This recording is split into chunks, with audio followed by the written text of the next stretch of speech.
Ang inyong sumbong siguradong may responding katapat. Hindi nagdadalawang isip na tumulong sino man ang nangangailangan. Viral ngayon mga insidente ng road rage. Ano nga bang dahilan at sino nga ba ang dapat managot? Expose, pambubugbog sa mga tauhan ng catering services sa Bulacan ng ilang kabataan sa pool sa CCTV. Sa ating e-responder, grupo na tumutulong sa pamagitan ng pagbibigay ng ayuda at iba pang serbisyo, ating kilalanin. Exclusive, Responde at Lutong Daza, magkatuwang na rumisponde sa maglola na nangangailangan ng kabuhayan. Salamat talaga ako. May matutulong sa amin. O LJ, anong sabihin mo kay lola mo? Love you.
Naging mainit ang pagdinig sa Senado ng nag-viral na video ng panunutok ng baril ng isang retiradong pulis sa isang siklista.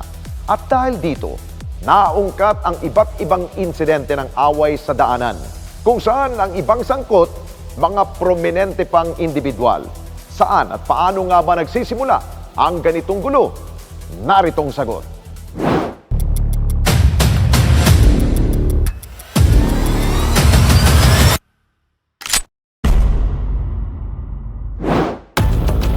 Kamakailan lamang isang Senate inquiry ang isinagawa kaugnay sa nag-viral na video kung saan isang Willie Gonzales ang makikitang nagkasa ng baril laban sa siklistang si Alan Bandiola sa Quezon City. Matapos ito, ilang pang insidente ng away sa kalsada o road rage incident ang nabunyag at sunod-sunod na umugong sa lahat ng mga social media platforms.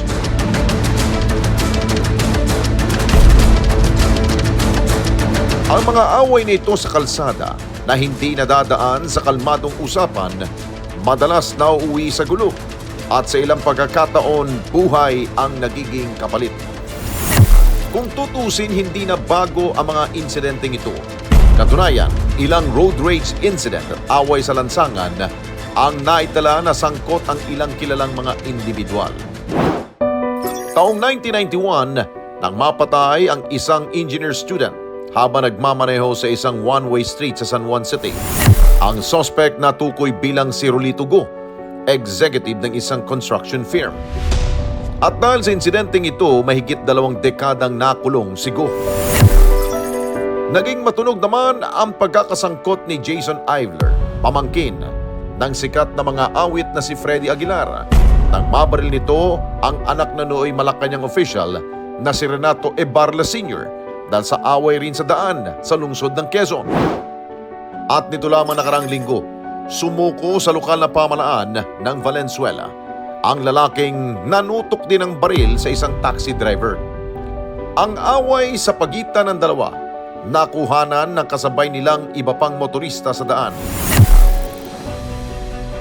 Lahat ng ito nag-ugat dahil sa hindi mapigilang bugso ng emosyon. Ayon sa isang eksperto na nakausap ng responde, normal na emosyon ng ating katawan ang galit. Ngunit ito ay maiiwasan kung alam natin sa ating sarili ang pinagmumulan nito. Ang anger, normal emotion siya. So lahat ng individuals makakaranas no, ng anger at some point sa kanilang buhay, lalo na kung meron silang mga in-expect na hindi nangyayari, mga frustrations, sometimes nagiging impatient tayo at lumalabas ito as anger. But normally, nagsasubside din siya kaagad at hindi umaabot sa point na nakakapanakit na ng isang individual, ng ibang tao, or ng kanyang sarili. Sa datos ng Metro Manila Development Authority o MMDA, lumalabas na 72,000 road crashes na naitala noong 2022, road rage o away sa daan ang pangunahing dahilan ng mga aksidente. So, as per definition of road rage, it is what we call it will occur in any situation where people feel frustrated, stressed, or provoked while they are in our highways, in our streets. So, pag nangyayari yon, nangyari yung ganun, it will escalate, and then pag nahuli ng local police stations natin, first responders natin doon sa area, they will be filing appropriate charges or violations na possible doon sa tao na involved and the complainant. So the first responder or the local police stations will take cognizance of that complaint doon sa area nila. Isa ang Philippine National Police Highway Patrol Group sa mga otoridad na nagsisiguro ng kaligtasan ng mga motorista sa daan. Nagsasagawa rin sila ng malalimang investigasyon kahit pa mga kaso ay may sangkot sa prominenteng tao. It is very well known na pagka-involve ang isang prominent figures or personalities is magkakaroon tayo ng parang prejudice na we are treating them special. But for the information of the public and also for the awareness of the community, that the Highway Patrol Group is fair in the conduct of its investigation. And we are following the police operational procedure. Well-trained at equipped ang mga rumiresponding tauhan ng bawat local police station sa ulat ng mga road rage na naitatala sa iba't ibang panig ng bansa. Yan ang pagtitiyak ng Highway Patrol Group. Yes, if it involves weapons like deadly weapons o may barrel or may kutsilyo ng dala, I speak, or anything that can cause harm doon sa involved citizens, the first responder will be the one to assess doon sa magiging response nila. PNP personnel in the ground are capable and competent enough to address or to respond to this kind of scenarios. Samantala, hiningi rin ng programa ang pahayag ng batikang abogado at isa ring cyclist na si Attorney Raymond Fortuna. Isa siya sa nagpahayag ng suporta sa siklistang si Alan Bandiola. Yung pong road rage, I don't want to think that it happens every day, no? Pero sabihin na natin na talagang nangyayari ito. And it just so happens na mga recent events na nako-cover o na nakaka-capture yung road rage incidents. And ngayon lang talaga uli na nauungkat dahil nagiging high profile nga yung insidente. And that is really the sad part of it, no? Na mukhang madalas mangyari or just too much for comfort ba, no?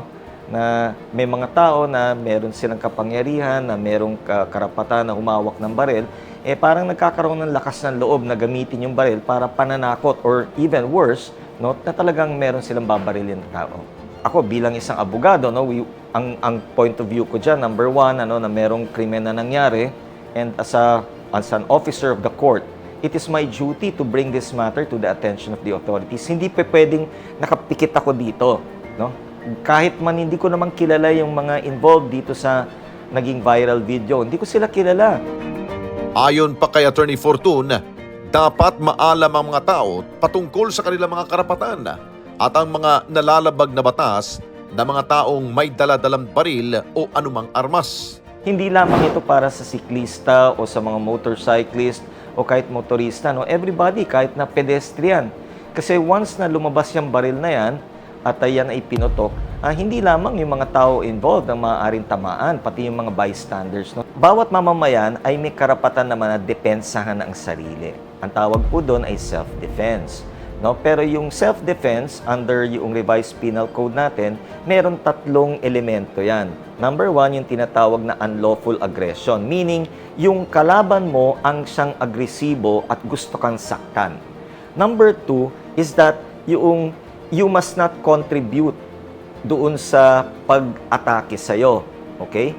So, meaning na wala kang kontribusyon o hindi ka tumulong para yung tao ngayon, ganun ang magiging reaksyon. Okay?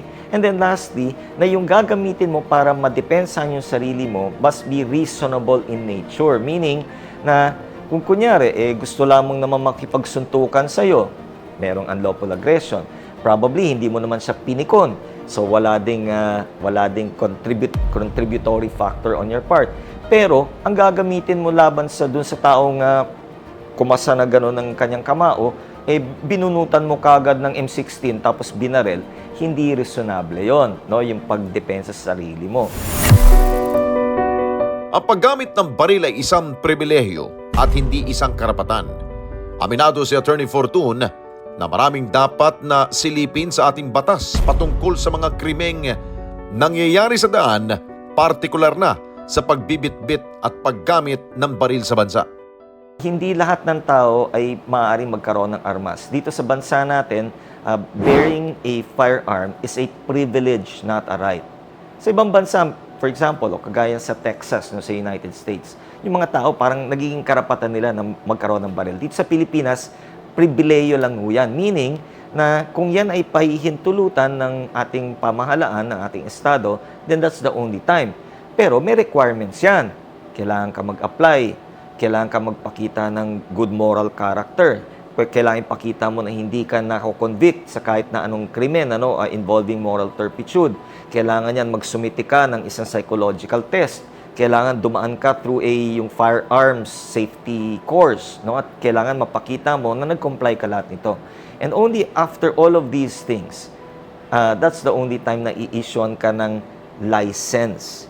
Iba pa yung permit to carry. Malaking bagay ang mga kuha ng CCTV at maging ng ating mga cellphone cameras ayon pa kay Attorney Fortun.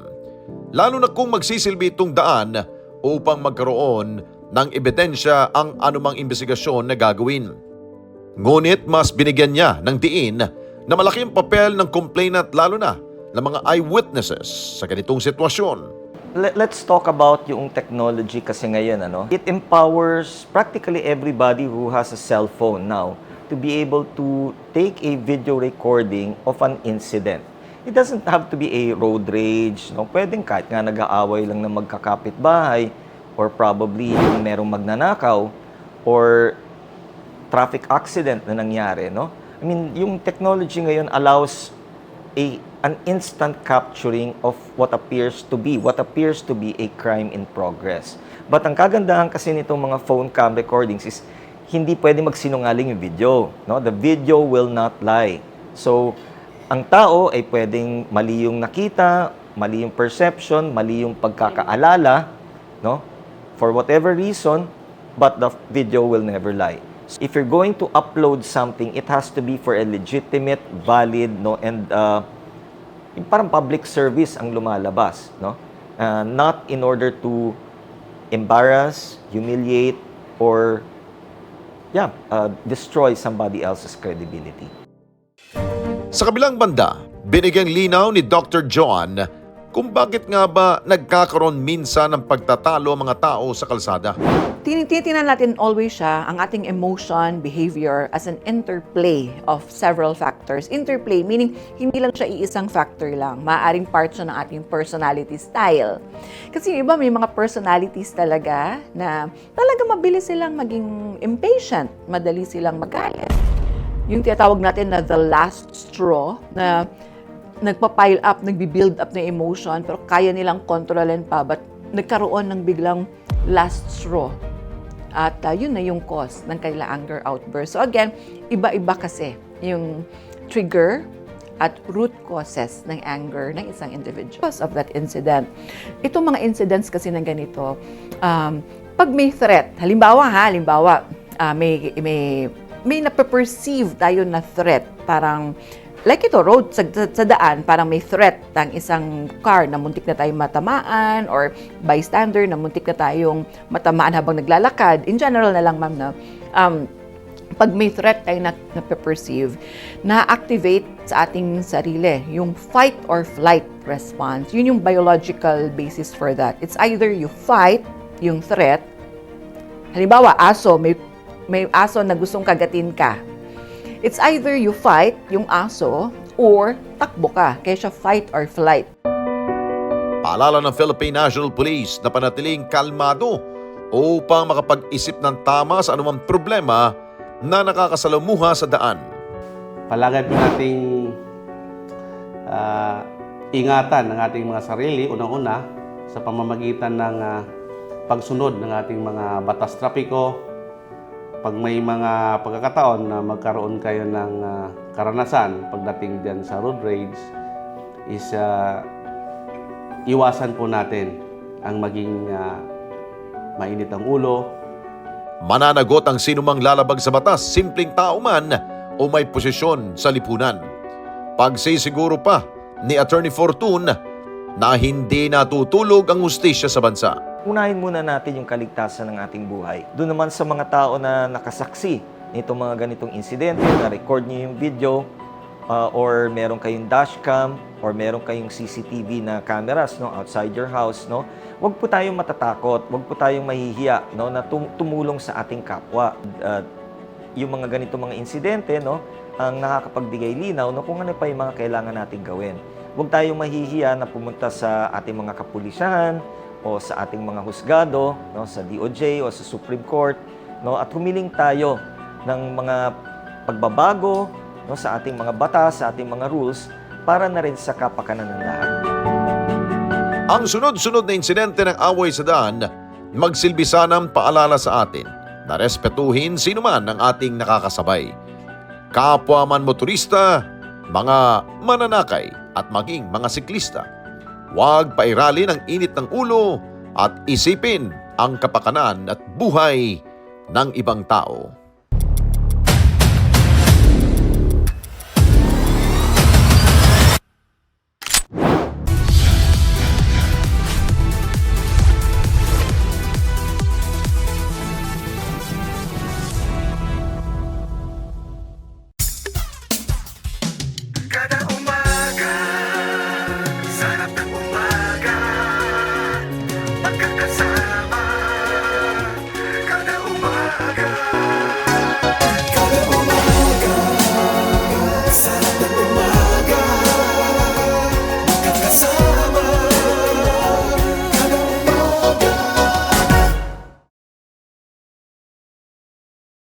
Let's get together. Sunday 25. Sunday 25.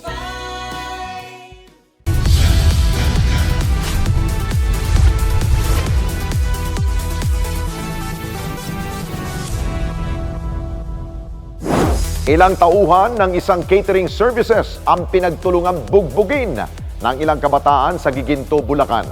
At ang mga tanod ng barangay, nanonood lamang umano sa insidente. Ang ginawang investigasyon ng Responde, inyo pong tutukan. Parang may narinig lang po ako na kalabog. Tapos po, bigla na lang po tumambay yung ulo ko. Tapos nakita ko po, pag ganun ko po ng kamay ko, puro dugo na po. September 10, Linggo.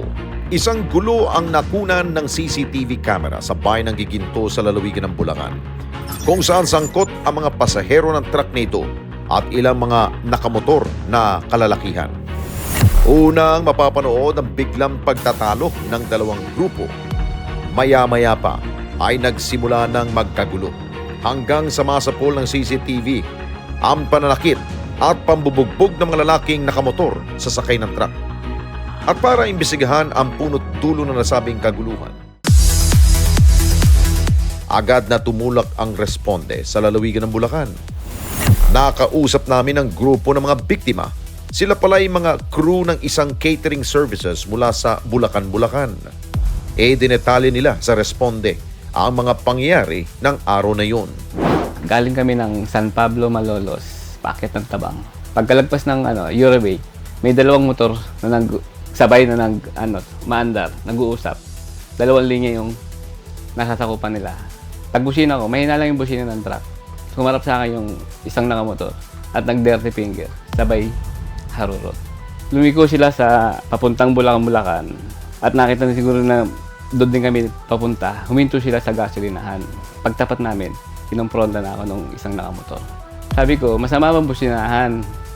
Nakagitna kayo. Umeksena naman yung isang nakamotor. Sinamon yung pahinante ko na bumaba siya. Umandar na kami. Ang ginawa nung nakamotor, sumulod pa.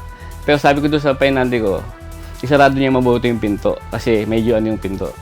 Pag ano ng pinto, isakto naman yung nakamotor na sa gilid yung bata. Tinamaan ng pinto na outbalance. Dito na nagsimulang mas uminit ang sitwasyon. Pagtayo nung isang motor na yun, tinarang nasa gitna ng truck yung motor niya, kaya di na kami nakalis. Isang motor umalis, tumawag na ng tropa. Isang minuto lang, 2 minuto, dumating na yung siguro mga 6 na motor o 7, may mga angkas. Doon na nagsimula. Yung isa, pagbaba sa motor, hinahanap kung sino yung kaaway, sino dyan. Kung sino lang mahila, kung sino lang suntukin, ginagawa niya. Pero ako, kalmado lang ako sa manubela. Sabi ko, tumawag na lang kayo ng polis. Ayaw tumawag ng polis, gusto sa barangay. Sabi ko, hindi ba pwede, lasing yung kasama yun. Lasing yung nakamotor na yan, saka sinasabi yung menor de edad. Ay naman kay Lawrence, hindi niya sinadya na matamaan ang lalaking nakasakay sa motor. Kaya ako siya binuksan, isasara ko ng mas malakas yung pinto. Hindi naman po siya nasasara ng hihilain lang. Yung pinto pong yun, medyo makunat na. Kaya pag binuksan mo, yung naiwan siyang nakasara lang, may awang pa din. So normally po, dapat talaga secured, nakalock talaga yung pinto ng truck. Yun po yung pinopoint nila na sinasabi, binuksan ko daw po. Which is, hindi ko naman alam na susugod pa siya at susunod sa amin. Si Kim naman, ang pinagtulungang bugbugin ng mga dumating na resback na mga nakamotor. Nung nagtawag po sila ng kasama, mayroon pong sumisigaw sa likod ko. Nakamotor din po, kabababa lang. Pagkababa po niya ng motor, sumisigaw siya na, eto ba yun, kasama ba to? Tapos po, bigla niya akong hinila. Tapos paghila niya sa akin, may 5 pong kasamahan na sumusuntok na sa akin. Pagkatapos po nila akong may humila pa po sa akin na sumuntok pa po sa akin na 2 tao bago pa po sila maawat. Sinubukan man nilang umawat, ngunit mas marami ang mga lalaking kumukuyog sa kanila. Sa labas lang ako kasi yung iba nagpasok na sa truck kasi mag-uusap daw sa barangay. Bumalik yung nakamotor, dumami na sila eh. Kala ko natawag nila barangay. Ang tinawag nila yung mga kasamaan nilang. Ako umawat lang ako. Pero kahit umawat ako, may sumusuntok pa rin sa likod ko. Pinipilit kong ilabas yung isa kasi kawawa na eh. May kasamaan silang umawat din. Ito kami natigil na suntukin kasi pinipigilan na rin yung kasamaan nila. Tapos nung diretso kami sa barangay, magulat na nga, huminto yung truck, malayo pa sa barangay konti. Umiiyak na yung kasama namin. Sa nangyaring kaguluhan, si Marian ang pinaka-napuruhan. Nung bago po kami dumating sa barangay, may bigla pong tumayo sa harap namin na pupukol po ng bato. Nung pagpukol niya po, umiwas po ako. Ang tinamaan po, si Ate Marian. Parang minarinig lang po ako na kalabog. Tapos po, bigla na lang po tumambay yung ulo ko. Tapos nakita ko po, pag ganun ko po ng kamay ko, puro dugo na po. Tapos doon na po ako nagsisigaw sa kanila na, tigilan nyo na kami. Tama na, uuwi na kami. Tinamaan na po ako, hinihila pa rin po nila to, yung kasamahan po namin. Binuksan po nila yung pinto, hinihila po nila yung paa, saka po nila pinagsusuntok. Tapos po, naging kalmado po sila nung may nag-flashlight po sa harapan ng truck. Nandun po yung mga tanod, wala pong ginagawa, nakatayo lang po. Tapos yung mga lalaki po na nang rumble din po sa amin, nandun po silang lahat. Tapos yung isa po nilang barkada, nag-ano po ng tuwalya. Yung tuwalya po na yun po yung pinangtapal po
At sabi niya, sige, pasamahan namin kayo. Ayon pa kay Cherry, ipinagmamalaki pa umano ng isa sa mga nanakit sa kanyang mga crew na meron itong kamag-anak na may katungkulan sa pamahalaan. Ayon po sa mga tauhan po namin, nung nagpa-medical legal na po sila, nakasabay pa rin po nila doon sa emergency. Yung isa po sa nambugbog. Ngayon, sinasabi po niya na siya daw po ay anak daw po ni Kapitan at tsuhin daw po niya si Governor. Nagdesisyon na rin po kasi kami na humingi na rin po ng tulong kay Gov. Pinakinggan niya po yung pangyayari at nakita nga niya po na may mali nga po talaga na nangyayari. Kaya ang sabi ni Gov, nasa likod niyo ko. Sinabi rin po namin yon na meron po kasi doon kako na nagsabi na tsuhin daw po niya kayo. Hindi daw niya kamag-anak yun. Sa kabila nito, agad na nagtungong responde team sa barangay Tabang sa bayan ng Giginto upang hingin ang kanilang paliwanag kaugnay sa nangyaring pambubugbog. Depensa ng 4 na tanod na naka-duty, hindi totoo na hindi sila tumulong sa mga biktima. 2:40 ng madaling araw, may tumawag sa team leader ko. Pinapupunta kami sa kanto. Ngayon, dito pala sa T12, nakita na namin sila, yung truck, tsaka yung single. Ang sabi ng single, may tao po ba sa barangay? Meron naman. Bakit ba? Kami po yung nagkagulo doon sa kanto. Sige, sundan nyo kami, sabi namin. Ngayon, paano kami aawat? Kasi, pag part nung patrol namin dahil sa tapat ng barangay, sila, nandito pa lang sa Alateris, nakita ng mga kabataan, tinakbo na sila. Matik, once na nang huminto yung patrol, binuksan ko yung pinto sa right side ko, tamakbo na rin ako. Ngayon, siyempre, busy ako sa kaawat, hindi ko malamang kung saan na napunta yung mga katonoran kong kasama ko. Pag-awat niya, nandun din ako sa side niya eh. Tapos, ang bala ko, isarado yung pinto kasi hinahatak yung mga sakay eh. Nakita ko yung babae. Sabi ko, duguan yung babae. Sabi ko, dalhin niyo sa ospital yan, duguan yung babae. Tsaka lang sila kumalma. Pero sasabihin na wala kaming ginawa. May ginawa kami, sir. Sinabi naman ng investigador ng barangay, nagkaharap ng 2 panig upang magkaroon sana ng pag-aayos. Nagkaroon ng harapan at sinabi nila yung mga katwiran nila sa isa't isa. At sinabi nila yung mga gusto nang sabihin kanina para magkaunawaan na hindi nagkaroon ng katuparan sapagkat may kanya-kanya silang katwiran na hindi namin napagkasundo. Yung taga-Tabang po na sinasabi nila ng bato na hindi naman umamin siya doon sa sinasabing kasama siya sa gulo. Pero sa nananakit, hindi po siya nanakit, hindi siya ng bato.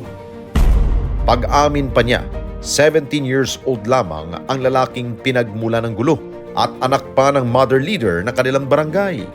Yun ang pinagsimulan, yung minor. Hindi naman kinakailaw sa kanila yun dahil yung mother leader ng Bulacan-Bulacan tsaka yung sinasabi ng mother leader dito, nagkakausap sila. Alam niyo po, kahit saan lugar, pagka may mga batang sutil at hindi rin makakaya ng sutuhin ng magulang, nagkakaroon po ng problemang ganyan. Sinasabihan naman siguro mga magulang. Kaya lang mga sutil nga yung bata. Matapos ang nangyaring pambubugbog sa kanilang mga tauhan, nag-post sa social media ang may-ari ng catering services. Sa kanyang post, nagkomento ang iba pang naging biktima na naturang mga kabataan. Indikasyon lamang na madalas na palang nasasangkot sa gulo ang mga ito. Sa ngayon, bilang pagsunod sa tamang proseso, ay susubukan pa rin umano nilang magkaayos ang magkabilang panig. Anumang kaguluhan ang mangyari sa aming barangay, ang layunin ng barangay po ay pagharapin, kausapin, at hanggat maaari gawin namin na rapat na gawin na sila ay pagbatiin. Asikasuhin, magkakaroon sila ng kasunduan. Kami mismo nagpapaliwanag sa kanila na yung ginawa nyo ay mali. Baka pwede natin pag-usapan, mamamagitan ng barangay para sa kayusan. Kung nagkasundo ang bawat panig po, yung magulang kinakausap namin, pangaralan yung anak niya. Huwag na mauli. At ito lamang Huwebes, muling bumalik sa Kapitolyo ang mga biktima matapos mag-alok ng tulong ang provincial government ng Bulacan at mapag-usapan ang legal na hakbang na maaari nilang isampa sa mga nambugbog sa kanila. Ang anumang hindi pagkakaunawaan ay hindi nadadaan sa pisikalan. Bagkus dapat mag-usap ng mahinahon at mapayapang paraan. Gayunpaman, ang taong laging naghahanap ng gulo ay dapat din inaasunto para maputol ang masamang interes ito sa ibang tao.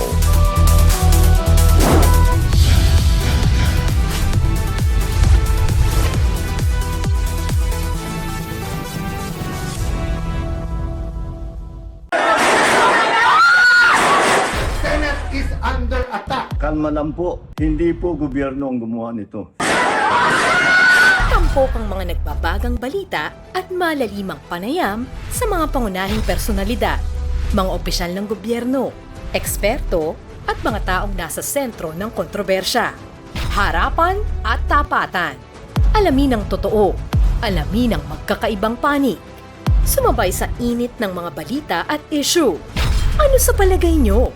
Alas 8 hanggang alas 10 ng umaga, Lunes hanggang Biyernes, dito lang sa Net 25.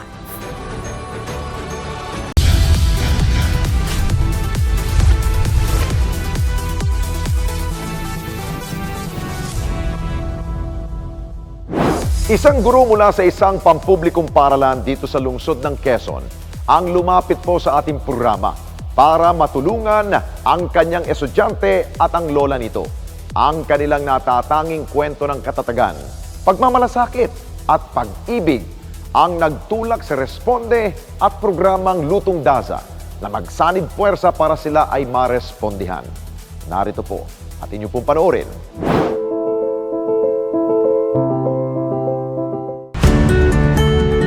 Kamakailan lamang ay bumisita ang Responde sa Culiat Elementary School para mamahagi ng aming tulong para sa kanilang gulayan sa paaralan. Isang pamilyar na muka ang aming nakita at nakilala. Siya si Teacher Shelly, isang guro sa grade 1. Naalala namin ang kanyang paglapit sa programa habang tayo nagsasagawa ng medical mission sa EVM Convention nito lamang nakalipas na mga buwan. Na siya ay uuwi sa Laguna. Base sa kanyang ibinahaging kwento, isa sa kanyang mga estudyante ay matalino at matyaga sa pag-aaral. Ngunit dahil sa kahirapan, ay humaharap na ito ng iba't ibang problema sa buhay, kung saan kadalasan walang pamasay at baon na nagiging dahilan para umabsent ito sa kanyang klase. Ako po si Ma'am Shelly Grace Omagap. Ako po ay Teacher 1 dito po sa Culiat Elementary School. Ako po ay grade 1 teacher. Nakilala ko po siya dahil estudyante ko po siya last year sa grade 1 po. Matalino po siya. Actually, isa po siya sa mga nagkamit ng honor po nung recognition na po namin. Ngayon po, nalaman ko po yung sitwasyon po nila noong, kasi po nagkaroon kami ng time magkwentuhan nung mga last quarter na po. Nagkasakit po si LJ, parang absent po siya ng ilang linggo. Tapos po, lagi po, minsan po may baon, minsan po. Pero lagi po ginagawa ni nanay ng paraan po yung baon po niya. Ang request ko po ay mabigyan po ng pangkabuhayan showcase po or makatulong po sa kabuhayan po ni nanay ang Responde. Gayon rin po, si LJ po ay mabigyan po ng mga ibang basic needs po at saka school supplies po. Nabigyan ako ng pagkakataon upang personal na makilala ang batang tinutukoy ni Teacher Shelly. Si LJ kasama ang kanyang lola na si Inday. Lola Inday, kumusta po kayo? Ano ho ang pinagkakabalano natin ngayon? Wala. Wala. Ano ba nangyari ho? Pakikwento sa amin ho. Kasi dalawa lang kami. Wala akong hapon. Nakakitira lang ako doon sa purok. Pero pag wala sila ng extra akong labada sa kanila, binibigyan ako ng 1 linggo, 300. Yung pagkain namin, yung pamasahiya, yung baon niya. Pero pag wala. Wala talaga. Wala talaga. Hindi pa man nagtatagal ang aming pag-uusap ni Lola Inday, napansin ko na ang mga luha niyang patuloy ng pagtulog habang siya ay nagkukwento. Paano ho napunta sa inyo si LJ sa buhay ho ninyo? Kasi yung nanay pamangkin ko. Tapos, ako palagi ng sa kanya. Lahat na trabaho ginawa ko na, nagbabantay ng masinpi, lahat ng labada. Kasi iniwanan ko lang bili ng gatas sa nanay niya. Hindi man nila palapin na pabidaan. Tapos, yung pamangkin ko at saka yung asawa niya, hindi naman kasal, hibalay sila. Tapos pinabayaan nila, yung tatay walang pakialam, yung nanay wala din pakialam sa akin sa lumaki. Lahat sila, maliit pa yan hanggang ngayon, ako lang sakin. So talagang... Lahat. Oo. Mahal na mahal ho ninyo si LJ. Oo, talaga. Alam mo, kahit minsan nagmamasuran ako, sir. Oo, totoo yan. Kahit magtanong ka doon sa amin. Sabi Day, itapon mo may ang basura. Bigyan ako ng 20, 30. Tapos mo umaga, bili ng almusal.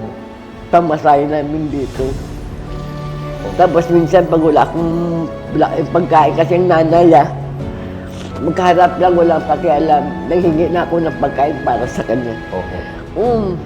Kahit na akong hindi makakain, basta siya makakain lang. Ang pag-ibig ni Lola Inday para kay LJ, damang-dama ko sa bawat salita ng kanyang binibitawan. Ang mga sakripisyo niya, nagpapatunay na hindi niya kailanman pababayaan ng bata. Mabuti lang, sa totoo lang mabuti lang si Tito Grace. Dinungan kami. At saka kayo mga sponsor, salamat sa inyo. At saka Tito Grace, at tinulungan kami. Totoo yung dalawa lang kami. Yung nakikita lang kami parang maliit lang basta makahiga lang kami. Kasi ngayon, yung kinasahan namin, yung ninabadahan namin, wala dyan. Umuwi sa Ilocos. Tapos sa Batangas, wala talaga. Pero ano bang inyo pong sa kanya? Ang bilin nyo sa kanya pag pinag-uusapan ng pag-aaral? Oo, sabi ko sa kanya, maaral ka mabuti, para paglaki mo, may trabaho ka. Sabi ko, pag may trabaho ka, bili ka ng bahay, tawagin mo mga nanay mo, kapatid. Kahit wala na ako. Sabi sa akin, Mama, walang iwanan. Oo. Sabi sa akin, Mama, wala tayong iwanan na kahit na mawala ka sa akin. Iiyak talaga ako, sabi ko na ayaw yakakunin kasi isa lang ako. Bagamat may pangakong magkasamang dalawa sa lahat ng oras, si Lola Inday iniisip na darating ang araw na maaring magkahiwalay sila ni LJ. May pagkakataon po ba na maaring bawiin po sa inyo si LJ ng kanyang magulang? Siguro. Pero sabi ko sa nanay, huwag yung lang kunin sa akin kasi buhay pa. Kunin lang nila pag wala ako. Kasi ayaw talaga siya umuwi sa nanay. Kasi kawawa daw siya. Oo, kahit siya tanungin, Mama, ayaw kong umuwi sa kanila. Sa mga kwento ni Lola Inday, batid naming gusto niyang gawin ang lahat para sa kanyang apong si LJ. Kaya naman, diretso ko na rin siyang tinanong sa kung anong responde ang pwede naming maibigay sa kanya. At Lola, dahil nandito pong responde, anong munting hiling ho ninyo? Yung ang mabibigay lang sa amin, hindi ako nanghanap ng ang bibigay lang sa amin para makakain lang kami, makatitinda. Kasi wala talaga. Wala kami. Kasi parang gusto ko parang sobra pa tayo sa puno BLJ.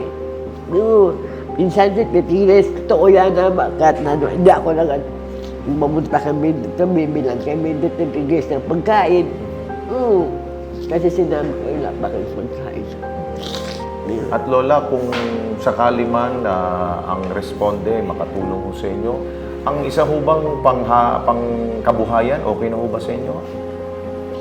Ito na siya. Hindi ako na hindi. Kasi nasanayin mo kung wala kayong respond. Minsan, kahit tawag ako na, Day, maglaba ka, bigyan ako 150. Okay na yun sa akin para pagkain lang kami, pagmasahe, baon. Maging ako ay nagulat sa napakasimpleng hiling ni Lola Inday. Kakibat nito ang walang humpay niyang pagpapasalamat sa ating programa at maging kay Teacher Shelly na nagbigay ng daan upang sila ay ating makilala. Ngunit mas nangibabaw sa akin ang huling mga salitang binitawan ni LJ para sa kanyang lola. Salamat. Mas malaking utang na loob ko, sir. Opo. Malaki utang ko. No?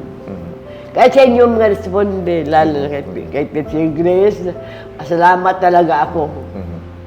May matutulong sa amin. LJ, anong sabihin mo kay lola mo? Love you.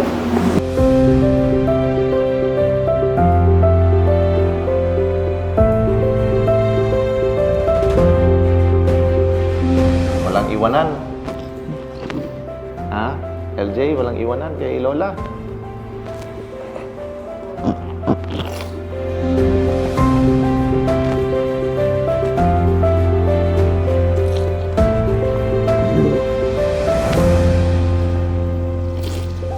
Hindi ko may salarawan ang tagpong ito.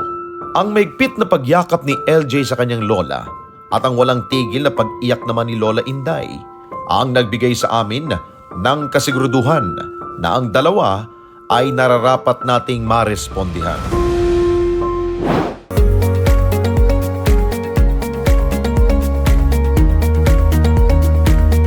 At isang taong naisip namin na may mabuting puso sa mga nangangailangan ang pwede naming maging katuwang sa pagbibigay ng responde sa maglola. Magandang umaga, ako si Pat Pidaza. Kwento sa akin ni Alex Santos ng Responde. May isang lola, si Lola Inday, na mahilig magluto. At dahil kami ay malaki ang aming puso, bibigyan namin siya ng pangluto. At meron din daw siyang apo na si LJ. Magdadala naman kami ng school supplies para sa kanya. Halika, samahan niyo po kami. O, ito na yung mga gamit para kay Lola Inday. Ang gaganda ng mga kasangkapan, pangluto. At para sa kanyang apo, si LJ, ito na, may mga notebook, mga crayons, basta school supplies. So, ihatid na ng Team Responde at kasama ko kay Lola Inday at kay LJ. Samahan nyo kami. Okay, papunta na ako ngayon kay Lola Inday at kay LJ. Excited ako dahil first time ito ng Lutong Dasa na magbibigay kami kasamang Responde, magbibigay ng mga gamit sa pagluto, tapos may school supplies rin nga para dun sa apo ni Lola Inday. Sa Lutong Dasa kasi, kadalasan nasa studio kami, nagluluto kami doon, meron kaming celebrity guest na tinuturuan namin o minsan silang nagtuturo sa amin kung paano magluto. So nakakaiba ngayon kasi nga first time meron kaming parang charity work na lalabas kami ng studio at magbibigay ng mga gamit. At sana si Lola Inday, sana nanonood rin siya ng Lutong Dasa para yung mga bagong gamit niya sa pagluto, yun ang pwede niyang gamitin sa mga recipes na tinuturo namin tuwing Sabado o Linggo sa Lutong Dasa.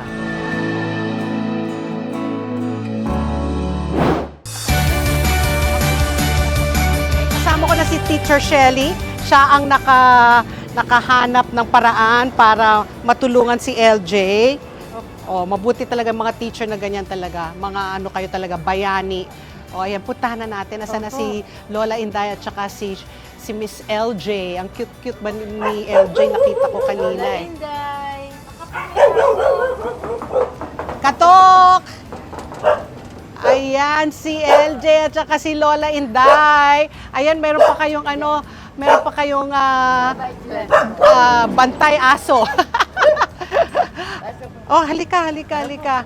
Maraming salamat po, Lola.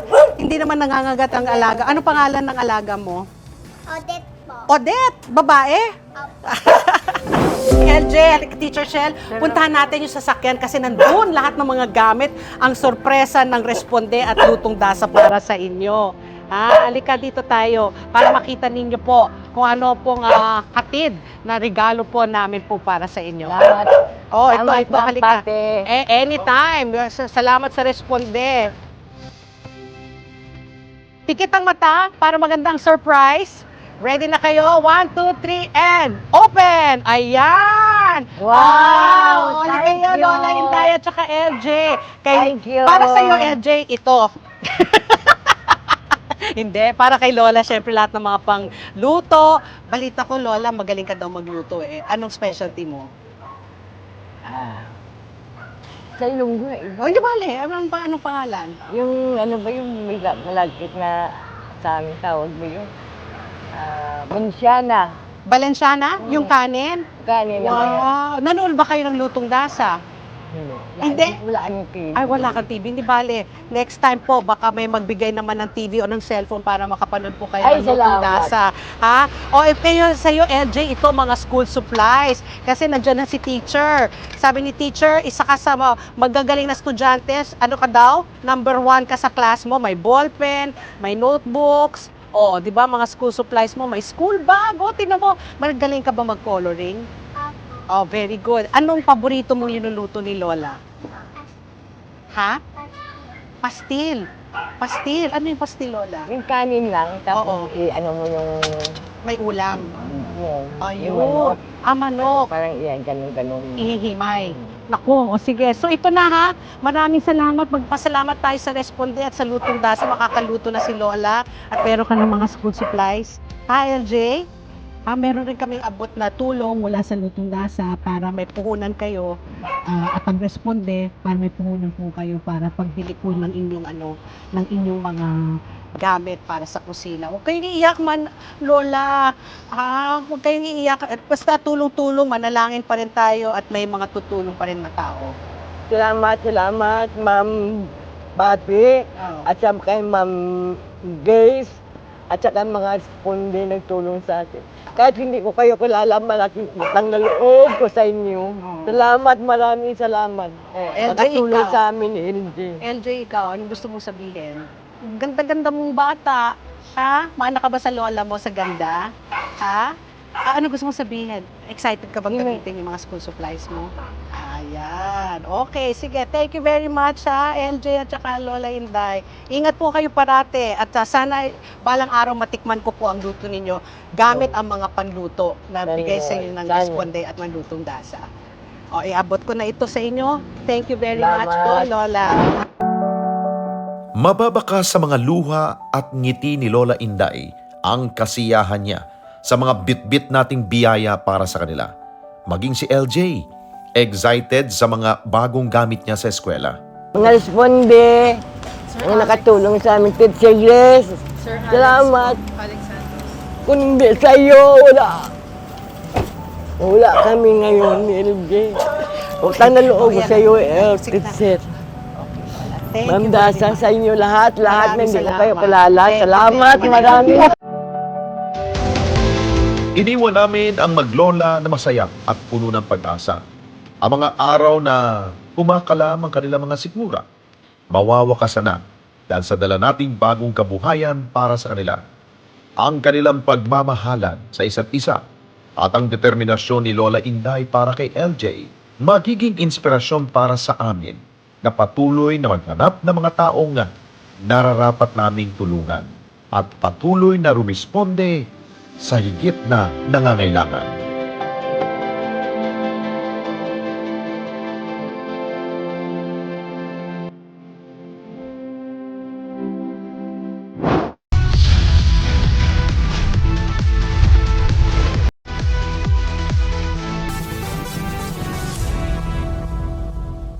We are now open for business.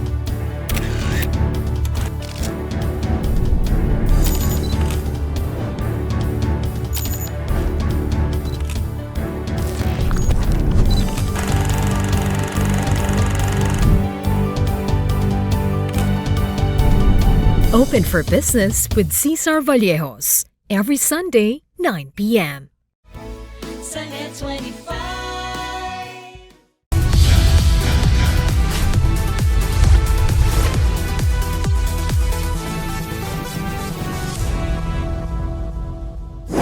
Isang grupo na tumutulong sa ating mga kababayan sa pamagitan ng pagbibigay ng mga ayuda at iba pang serbisyo tulad ng mga libreng gupit at medical missions ang nakilala po ng Responde. Sila ang We Care PH. Pero sino-sino nga ba ang kanilang tinutulungan at gaano kalawak ang kanilang ginagawang pagresponde? Panoorin po natin.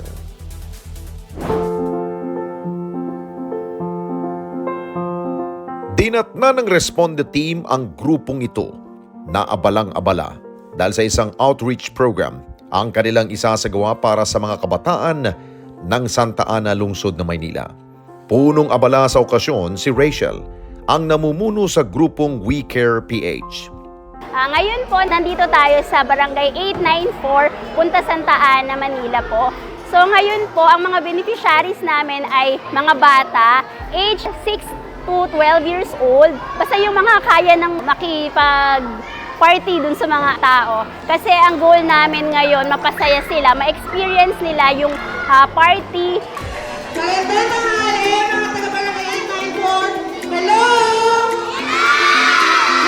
Si We Care PH, nag-start siya nung pandemic. Lahat tayo affected. Tapos, maraming kanya-kanyang paraan para makatulong. One day, nung narinig ko yung sa news, yung Community Pantry PH, sabi ko, siguro kaya ko din siyang simulan. Tapos, nag-search ako kung paano magkalap ng donations, may message ako, nag-i-email, tumatawag ako sa mga company. Tapos kapag may mga malapit sa amin, pupunta ako sa office nila, gano'n. So, nag-ask ng donations. Pero sobrang hirap at first kasi syempre, paano sila magtitiwala sa'yo kung totoo yung ginagawa mo?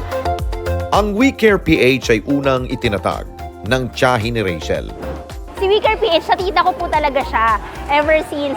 Tapos yung lumipat na sila sa Binangonan, yun, ako na po yung nagtuloy kay We Care PH. Yun yung advocacy niya ever since. Yung kahit na, syempre hindi naman ganun ka yung buhay dati, pero ang goal niya kasi tumulong. So sinasama niya ako nang maliit pa ako. Layunin ng kanilang grupo na matulungan ang lahat ng nangangailangan sa abot ng kanilang makakaya. Meron kaming program para sa senior citizen, PWD, SPED. Kasi usually nagre-request yung mga community. Tapos, pag nagre-request sila, pinapa-CI, gano'n. Kung karapat-dapat ba yung lugar na yon. Tsaka ayaw kasi namin ng politic involved. Yung sa mga bata po, gusto namin kasi ma-experience nila yung mga hindi pa nila na-experience katulad ng birthday party na yung usual, the normal kids na kasi 'di ba yung talagang mahirap na bata, usually nanonood lang sila. So ngayon, yung program namin for kids, maging parte sila nung yung mismo sila yung may invited, ganon. Kasi alam namin yung feeling ng mga nakikinood lang, tapos sisilip lang, yung ganon. Sa mga matatanda naman, kung may mga medical missions kami, tapos free gamot, at saka yung mga gamit na kailangan nila. Ang mga volunteers naman ng kanilang grupo ang unang bumababa sa mga lugar na kanilang tutulungan. May mga volunteers po kami from different location, different areas. Sila po yung nagsasabi sa amin na, kunyari sa Bulacan, mahanap kami ng community na yung talagang sobrang hirap. Yun, ganon yung ginagawa namin. Pag pumunta kami sa isang lugar, sa susunod na lugar naman na kami. So hindi na po kami bumabalik pagka, kasi ayaw namin masana yung mga tao na merong nagbibigay. Siyempre, mas gusto pa rin natin maghahanap buhay sila. Maya-maya pa ay sinimula na ng grupo ang kanilang programa. Ngayon po, meron tayong free haircut, free face paint, tapos may magic show, may puppet show, tapos may feeding, may free food kami, pero bring your own plate. Kasi po ayaw namin ng mga styro, gano'n. May giveaway din po kami, so bawal kami mag-plastic. So may dala sila kanya-kanyang eco bag. Ang mga batang nag-aantay, pumila sa face painting. Habang ang iba naman ay nagtungo sa libreng gupit kasama ang kanilang partner hairstylist. Ilang sandali pa ay pinapila na ang mga bata para sa kanilang feeding program. Bit-bit na mga paslit ang kanilang mga lalagyan para sa kanilang pagkain na handog ng mga sponsors ng We Care PH.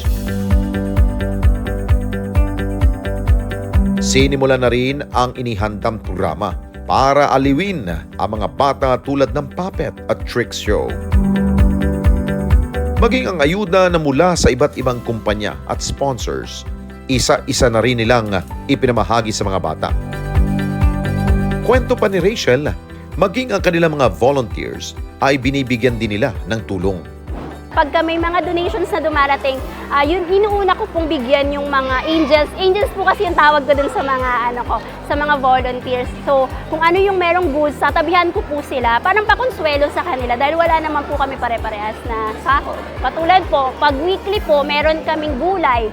So lahat po yan, nakaseparate na sa kanila. O pagka nag-pack na kayo, tignan natin kung good for ilan yung kakaya. Tapos yung susobra, pagpilian nyo na, kayo na yon. Kasi syempre, alam po naman din po yung hirap nila. Lahat naman po tayo may pangangailangan. Maging ang ibang organisasyon ay nabibigyan din nila ng responde. Saka yung mga donations po namin, sinishare din po namin yun sa ibang mga organizations, sa ibang foundations. Yun po yung namin. Siyempre, kung ano yung meron kang blessing, dapat i-share mo din po sa kanila kasi tumutulong din naman po sila. Kahit hindi po siya may sobra, talagang nakalaan po para sa kanila.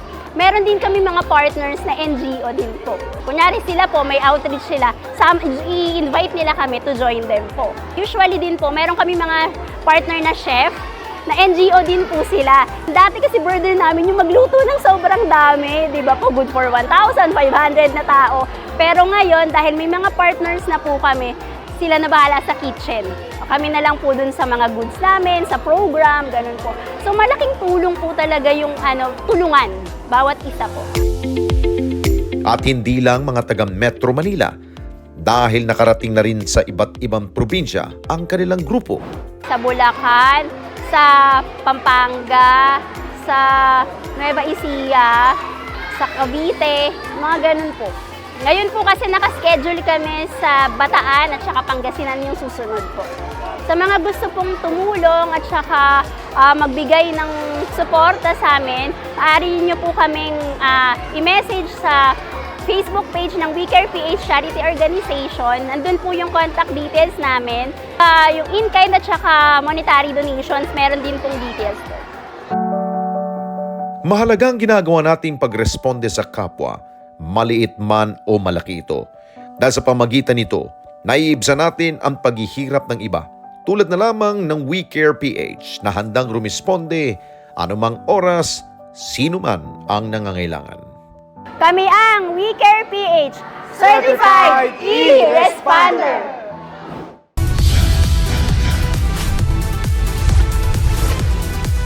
Kung kayo po'y may nais ay sumbong sa inyong lugar, problema sa lipunan na gusto po ninyong paaksyonan, mag-text lamang sa 0915-415-1035 o mag-email sa responde@net25.com. Pwede rin kayo magpadala ng mensahe sa ating pong Facebook page at Net25TV. Sa ating lipunan, hindi na humawawala mga samot-saring problema. Kaya tuloy lamang pong pag-aksyon, paghahanap ng solusyon, lalo na ngayon na may masasandalan ka ng Certified E-Responder. Hanggang sa susunod na Sabado. Ako po si Alex Santos at itong Responde, mata ng mamamayan. Ito ang aming layunin para sa bayan.